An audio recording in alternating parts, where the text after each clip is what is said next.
দেশের নিরাপত্তার স্বার্থে কোনো কম্প্রোমাইজ নয়। বনগাঁ সীমান্তে কাটা তারবিহীন এলাকা পরিদর্শনে গিয়ে এমনটাই বলেছেন খাদ্যমন্ত্রী অশোক কীর্তনিয়া। রবিবার সকালে ভারত বাংলাদেশ সীমান্তের কালিয়ানী এলাকায় কাঁটা তারবিহীন এলাকা পরিদর্শনে গিয়েছিলেন অশোক কীর্তনিয়া। ক্ষমতায় আসার পর প্রথম ক্যাবিনেট মিটিংয়ে ৪৫ দিনের মধ্যে কাঁটা তার দেওয়ার জন্য জমি অধিগ্রহণের ডেডলাইন বেঁধে দিয়েছিলেন মুখ্যমন্ত্রী শুভেন্দু অধিকারী।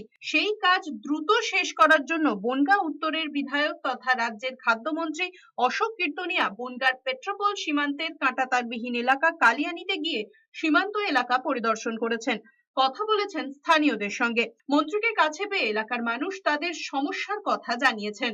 আন্তর্জাতিক যে আইনটা আছে, আন্তর্জাতিক আইন অনুযায়ী এখানে তোমার আমার কথার উপর আমি মিনিস্টার, তুমি পাবলিক যেটা আন্তর্জাতিক আইন অনুযায়ী যেটা করা সেটাই। উনি এসে দেখলো যে এই 18 নম্বর পিলার এখান থেকে ওখান থেকে আমরা বলেছি যে ওই পিলার থেকে মেপে এসে যেখান থেকেই তার ফেন্সিং হোক আমরা স্বেচ্ছায় জমি দেব, কেননা ওই পিলার থেকে মেপে এসে স্বেচ্ছায় জমি দেব। এবং আমরা চাচ্ছি যে তার কাটাটা যত দূর দিয়ে যায়, যতটা জমিন আমাদের বাঁচে, আমাদের ততটাই আমাদের জীবিকার উপর নির্ভর করতে পারবো আমরা।